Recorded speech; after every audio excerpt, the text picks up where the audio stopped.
Hello everyone, আসসালামু আলাইকুম। আমার ছোট্ট চ্যানেলে আপনাদের সবাইকে স্বাগতম। আপনারা সবাই কেমন আছেন? আলহামদুলিল্লাহ, আমিও ভালো আছি। আজ সহজ নিমে কীভাবে মোমো বানাতে হয় সেটাই আমি আপনাদেরকে দেখাবো। তাই এখানে দুই বাটি ময়দা নিয়ে নিলাম, 3 চামচ কর্নফ্লাওয়ার নিয়ে সামান্য লবণ নিয়ে মিক্স করে নিচ্ছি। এখন হালকা কুসুম গরম পানি এখানে অ্যাড করে দেব। পানিটা এমনভাবে দিতে হবে, সেটা বলে বোঝানো যায় না, দেখেই বুঝে নিতে হবে। অল্প অল্প করে নিতে হবে যাতে ডোটা বেশি শক্তও না হয় আবার নরমও না হয়, মিডিয়ামভাবে থাকতে হবে। এভাবে আমার ডোটা করা হয়ে গেছে। একটু আমি এখন রেখে দেব কিছুক্ষণের জন্য। এদিকে আমরা কিমাটা করে নিচ্ছি। ছোট ছোট করে নিতে হবে। এখানে আমি পেঁয়াজ, রসুন, আদা কুচি সেগুলো দিয়ে দিচ্ছি, একসাথে দিয়ে মিক্স করে নিচ্ছি। এখন আমি ডোটাকে আবার ভালো করে মুথে নেব। আঠালো ভাব থাকতে পারে, কিছুক্ষণ মুথে নেওয়ার পর আঠালো ভাবটা চলে যাবে। এখন ডোটাকে আমি লেচি করে নেব, ছোট ছোট লেচি করে নেব।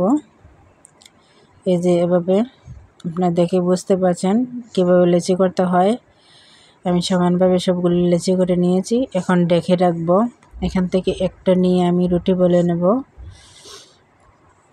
এই যে আমি রুটি বেলে নিচ্ছি, কিন্তু আমার টেবিলের রুটিটা সুন্দর হচ্ছে না, তাই আমি পিঁড়ি নিয়ে নিলাম। পিঁড়িতে দেখেন কি সুন্দর গোল রুটি হয়ে গেছে। এখন আমি মাংসের কিমাটা রুটির মধ্যে দিয়ে দিচ্ছি। এখন দেখেন কিভাবে বাজ দিতে হয়, মোমোর শেপটা দিতে হয়। আমি অত ভালো করে জানি না, ফার্স্ট মোমো বানাচ্ছি, তবে যতটুকু পারছি ততটুকু আপনাদের কাছে শেয়ার করছি। ভালো লাগলে আমার ভিডিওটাকে লাইক করবেন। এই যে আমার মোমো বানানো শেষ।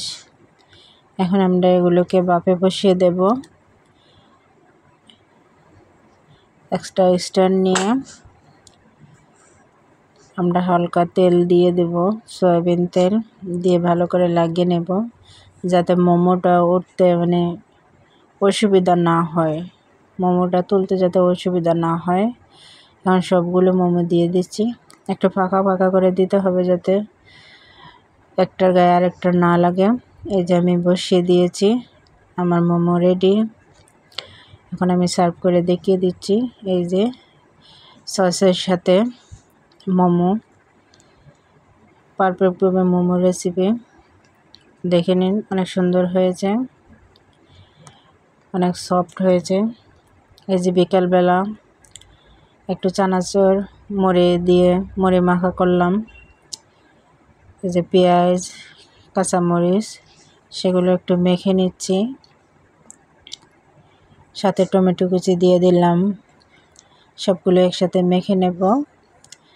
এখন দিয়ে দিচ্ছি চানাচুর, মুড়ি,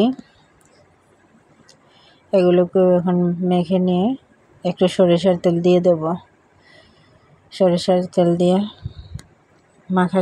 এই যে মুড়ি মাখা কমপ্লিট। ভালো লাগলে ভিডিওটিতে লাইক, কমেন্ট